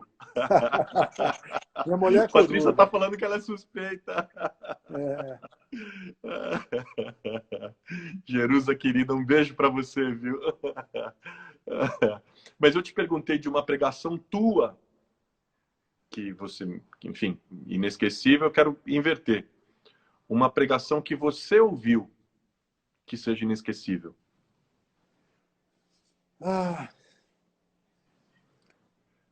Eu ouvi uma pregação de um pastor, que foi um pastor, Peter Marshall. Ele era um pastor escocês, presbiteriano, que migrou para os Estados Unidos e tornou-se, na década de 1950, 1940, ele tornou-se capelão do Senado dos Estados Unidos. E eu ouvi uma pregação dele que eu achei uma das peças de oratória mais lindas que eu já ouvi. Were you there when they crucified my Lord? Você estava lá quando eles crucificaram o meu Senhor? É de uma beleza ímpar, que ele descreve a cena da crucificação e ele termina fazendo essa pergunta: você estava lá quando crucificaram o Senhor? Aí ele diz: eu estava. Porque cada atitude, cada gesto que ali estavam representados, todos ali que estavam representados, era um pedacinho de mim naquela cena. É uma pregação que me marcou bastante. Integridade é? Viver os diferentes papéis sociais com a mesma retidão interior. Porque você sabe que nós não somos os mesmos nos diversos papéis sociais que nós desempenhamos, né? Eu não sou pastor o tempo todo aqui dentro da minha casa, com os meus filhos, com os meus netos. Eu não sou... Você não é o homem público quando está com seus filhos, né? Você é pai, né? Você é pai. Mas exige-se que você, quando está sendo pai, você tenha a mesma integridade que quando está exercendo seu papel público de político. E exige-se que você, quando estiver exercendo seu papel público de político, tenha a mesma integridade que você tem como pai e como marido.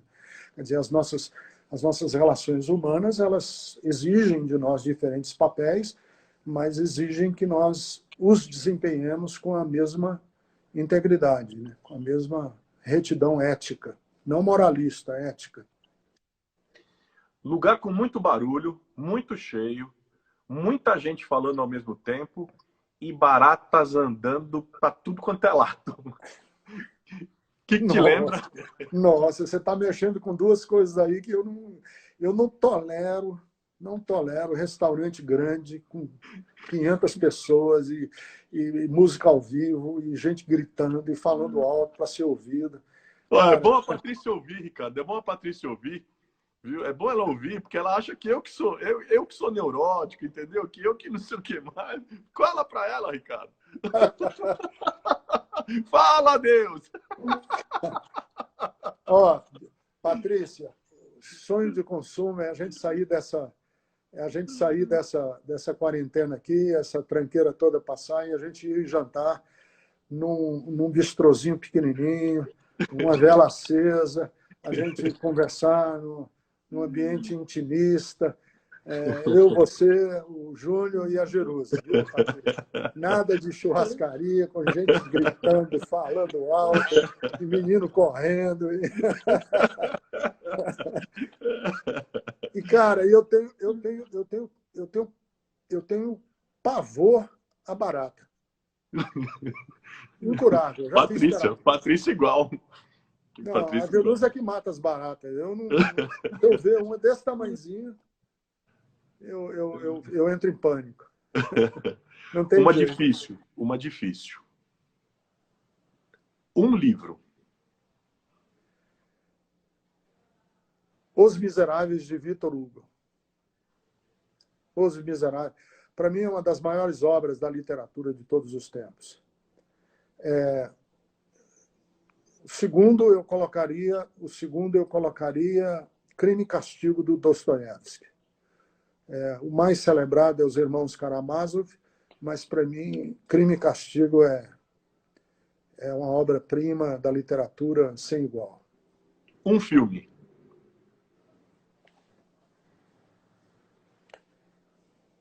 É difícil, viu? Mas eu acho que a Lista de Schindler foi, para mim, um filme muito impactante.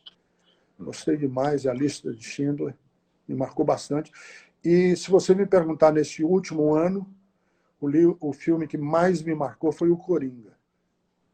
Foi muito bom, né? Muito bom. O Coringa me marcou, cara. Eu saí de lá...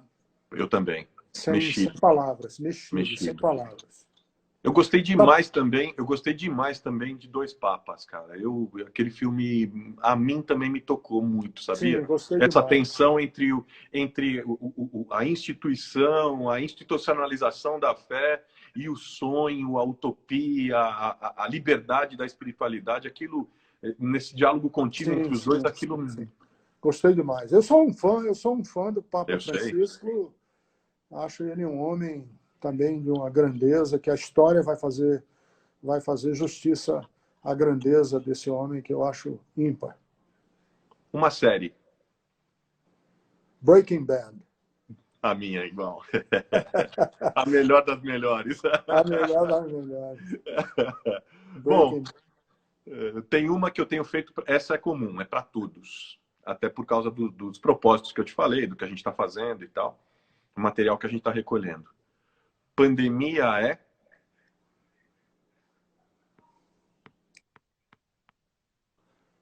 é um assombro, um pavor e uma mudança de época. Eu tenho repetido que nós não estamos numa época de mudanças. Nós estamos numa mudança de época. Nós estamos num hiato entre dois mundos, que foi provocado pelo Covid.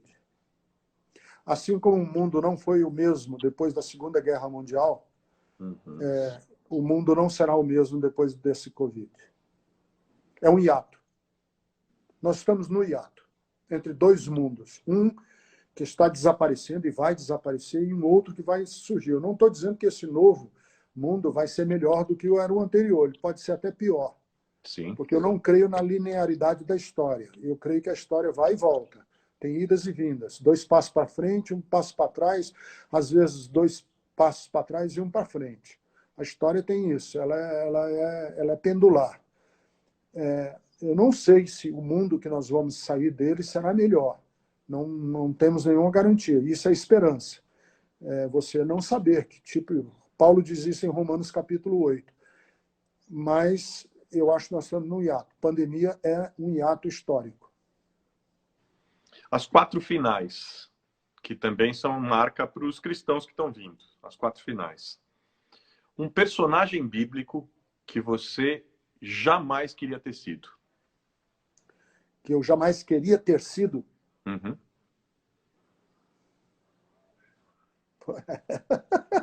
Essa é dura, viu? É dura?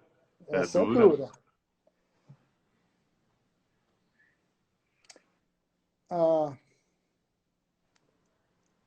Que eu jamais queria ter sido. Eu jamais gostaria de ter sido um daqueles soldados que jogou sorte sobre as vestes de Jesus. Porque ali eu acho que é um dos momentos do maior embrutecimento humano que você pode ter. Um homem está sendo crucificado, pingando sangue do seu lado, e você está jogando sorte pela capa daquele homem. Isso, para mim, é a animalização, o embrutecimento total do ser humano.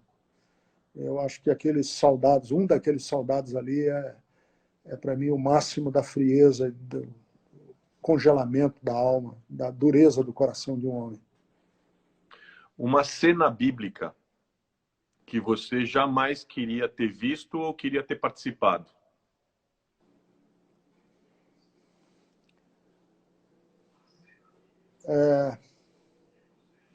Da reunião do clero, da reunião dos sacerdotes que se reuniram numa sala para conspirar a morte de Jesus. Eu não consigo conceber como é que homens que se dizem, entre aspas, de Deus, e a Bíblia diz isso, que eles se reuniram numa sala para conspirar entre eles como é que eles iam matar Jesus. Também é outra coisa que eu não consigo imaginar. A que nível desce o clero, um sacerdote que usa o nome de Deus, que presta serviço a Deus, que faz culto a Deus, e se reúne numa sala para conspirar a morte de um homem bom, como era Jesus. Um personagem bíblico que você gostaria de ter sido por pelo menos um dia?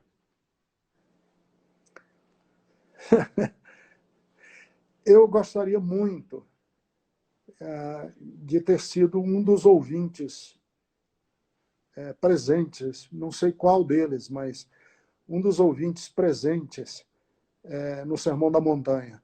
Uau. Eu fico imaginando a cena Uau. de quem ouviu aquele sermão ao vivo, um dos apóstolos ali ouvindo aquele sermão ao vivo. Dizem que na vida tem alguns momentos que são épicos, né? Que eu gostaria muito de estar presente. No Areópago, quando Paulo pregou o seu sermão, no capítulo 17 de Atos, gostaria de muito estar ali naquele ambiente, ouvir aquela pregação, estar nos pés do Memorial de Lincoln, ouvindo o Martin Luther King pregar Eu Tenho um Sonho. Uau. Cara, que privilégio, quem estava ali bem pertinho, nos pés dele. Eu, quando subia aquelas escadarias, que eu já estive lá, subia aquelas escadarias, cada passo que eu dava ali, eu me arrepiava. Sim. Sim. Então, ouvir o Sermão da Montanha, por exemplo, Pedro ali, sentado ali numa daquelas pedras, ouvindo o Sermão da Montanha pela primeira vez, é um privilégio. Uma cena bíblica invertendo a primeira, agora uma cena bíblica, um episódio bíblico que você queria muito ter participado. Eu lembro muito, é uma cena da Bíblia que me chama muita atenção, é a cura do cego Bartimeu. Porque o cego Bartimeu é um cara que nunca tinha visto nada e Jesus toca nos olhos dele e ele vê. E a primeira coisa que ele viu na vida dele foi o rosto de Jesus, que estava bem na frente dele. Eu queria ter visto a expressão do cego Bartimeu quando viu Jesus na frente dele. Uau. O rosto de Jesus. Uau. Uau. Bom, chegamos ao final, né? Eu, por mim, ficava aqui, cara, eu emendava... Aliás, você vai me prometer uma. Essa foi a primeira, mas não foi a última, tá? Nós vamos repetir a dose. Tá bom, vamos. Porque foi muito, muito especial. Mas eu Vamos. não queria que acabasse sem antes pedir para você... Aliás, tem uma coisa que eu não... Queria te pedir duas coisas. Perguntar uma coisa que eu me lembrei, que acho que era bacana para esse finalzinho, e aí te fazer um pedido final. Mas o que eu queria te perguntar é, o que o Ricardo, de 66 anos hoje, diria para o Ricardo de 16?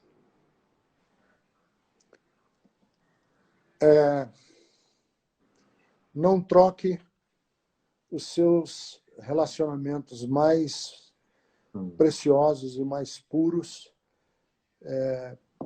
por projeto, por ideais nenhum. Porque os ideais e os projetos não são mais importantes do que as pessoas.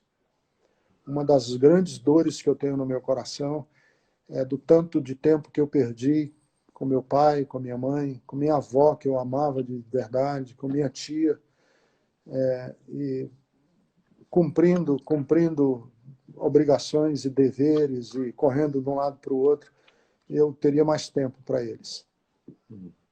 Tenho tanta pergunta para fazer hoje para o meu pai, para minha mãe, e eu não consigo fazer porque eles já não estão mais aqui. Então, Júnior, se você tem perguntas para fazer para o seu pai, quer saber mais coisa dele, é agora. Você sabe que eu tenho desfrutado, cara. Eu tenho desfrutado da presença do meu pai, mesmo nessa distância física, mas a presença da afetividade dele nessa pandemia, acho que como nessa quarentena, acho que como nunca antes, sabia? Não sei, acho que eu nem te contei, a gente não se falou nesses dias. Meu pai passou um momento difícil, foi internado, passou por uma cirurgia. Eu teve vi uma a foto, eu vi. acho que você viu. Teve uma... acho que a gente falou, sim, acho que eu comentei com você, inclusive. E foi um momento difícil. Meu pai foi para UTI, teve que tomar transfusão, tomou 5 bolsas de sangue, fez uma cirurgia com extração de um pedaço do intestino, enfim. E eu vou falar para você, cara, eu não larguei da mão do meu pai nem por um minuto, sabe? Lá na UTI, esse tempo todo. E isso tudo ajudou a gente, acho que ainda esse distanciamento ajudou a gente a se aproximar de um jeito, e o que você está falando me toca muito mesmo, é isso. E acho que uma das grandes lições dessa quarentena é exatamente essa, a gente se distanciar fisicamente não significa a gente se distanciar afetivamente. É verdade. Inclusive, sua presença aqui é muito boa por causa disso também, sabia? Um beijo pra você, viu, pra Patrícia. Aliás, eu lembrei de outra coisa. Pô, eu vou terminar, mas não termino. Eu lembrei de outra coisa. A gente esteve junto ano passado. A gente esteve junto. E foi um dos momentos, talvez um dos momentos mais incríveis assim da minha vida por ver uma experiência tão distinta, tão diferente daquilo que a gente viu no Brasil.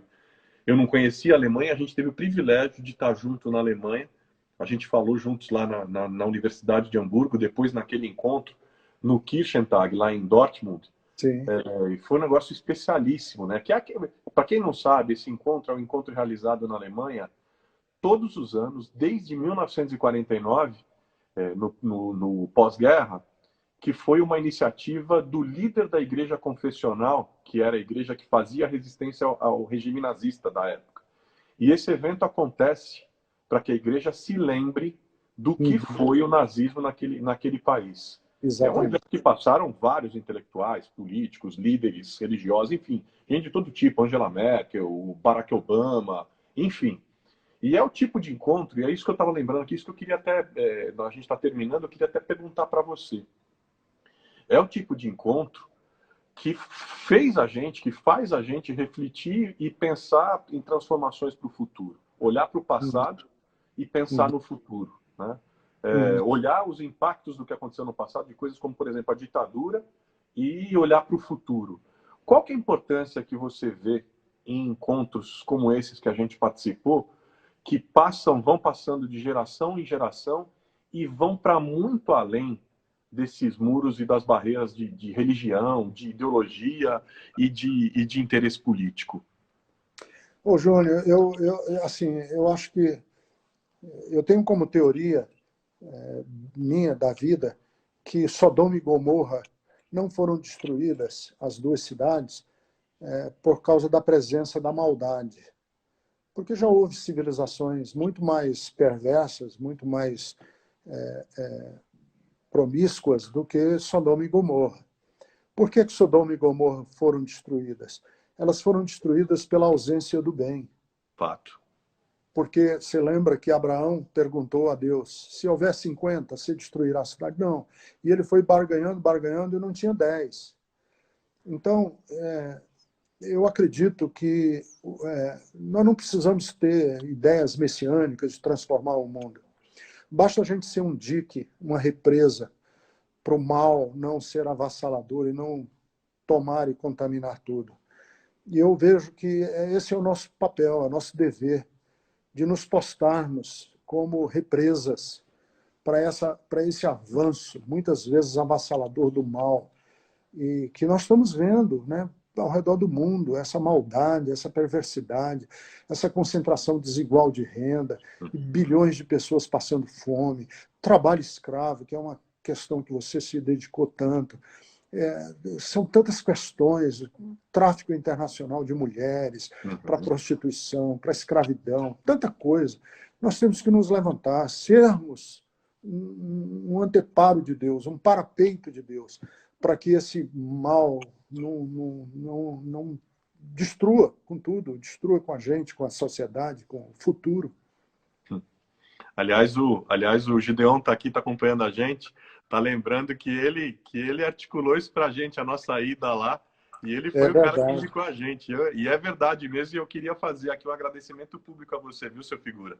Esse Caba da Peste, ele está sempre... Ele sempre funcionando, facilitando o caminho, tocando boa bola para a gente no ataque, viu? Gideon é um irmão mais novo.